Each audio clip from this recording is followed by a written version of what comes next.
sjećanje i poštovanje na ljude koji su u otadžbinskim ratovima od 1991. do 1999. bili spremni da daju svoj život da bismo mi danas živeli u slobodi. Delo je neverovatno, ali to je istina, da država Srbija do dana današnjeg još uvek zakonski nije tretirala pitanje ratnih vojnih veterana i ratni vojni veterani u Srbiji nemaju dakle nikakav zakonski status.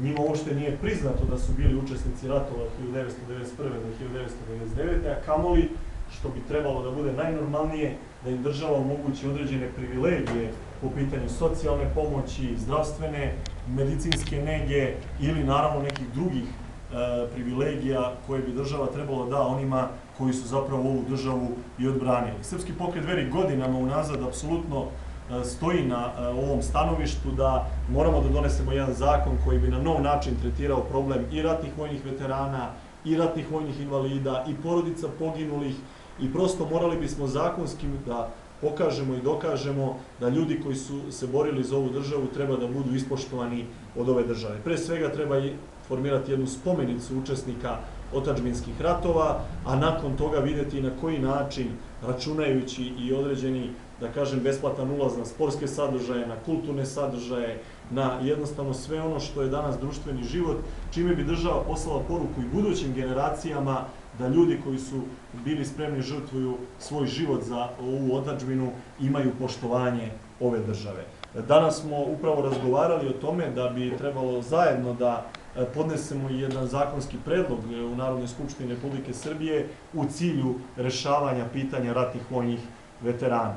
Ovaj dan, naravno, iskoristio sam da se vidim i sa našim saborcima ovde u gradskoj organizaciji Srpskog pokreta Dveri u Vranju, posebno dragoceno da se vidim sa Savetom žena naše gradske organizacije ovde u Vranju, jer Dveri puno drže do angažmana žena u politici i posebno do onoga po čemu smo mi najprepoznatljiviji, a to je naša porodična politika. Kako da pomognemo rađanje, mlade bračne parove, porodice sa više dece, jer je jednostavno rešavanje pitanja bele kuge možda i najvažniji državni prioritet u ovom trenutku. Dveri u nastupajućem periodu izlaze sa veoma konkretnim merama porodične politike. Mi želimo da svaki građanin Srbije zna da kada Dveri budu na vlasti u Srbiji će porodica doći na prvo mesto.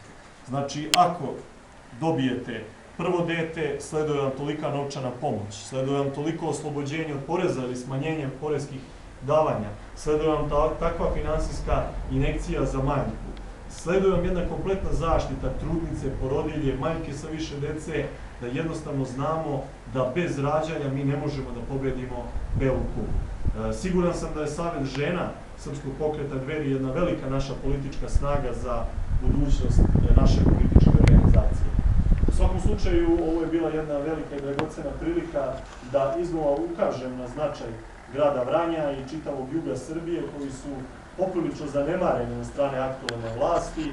Ovde vidimo da prednost dobijaju samo strani investitori kojima naša država izlazi u susret, da su naši privrednici i naši poljoprivrednici potpuno zaboravljeni od strane naše vlasti i to je nešto što mora hitno da se menja. Kada se Dveri budu pitali i odlučivali, sve snage države bit će usmerene u pomoć domaćoj privredi, poljoprivredi, a strane banke i strane firme mogu da idu malo u drugi plan. Zato smatram da ovi dolasci ovde na jug Srbije i u Vranje kao jedan centar i jedan geostrateški izuzetno važan grad na ovim prostorima moraju da budu sve češći i da centralna vlast u Beogradu mora konačno da shvati koliki je geostrateški značaj ovoga prostora za državu Srbiju. Mislim da to naši aktualni vlastodržci ne shvataju i nadam se da će Dveri biti uskoro u prilici da kroz dolazak na vlast i preuzimanje vođenja državne politike mnogo veći značaj daju upravo Vranju i čitavoj ovom delu Srbije. I to je nešto na čemu ćemo kao Dveri u budućnosti apsolutno insistirati. Hvala vam što ste došli.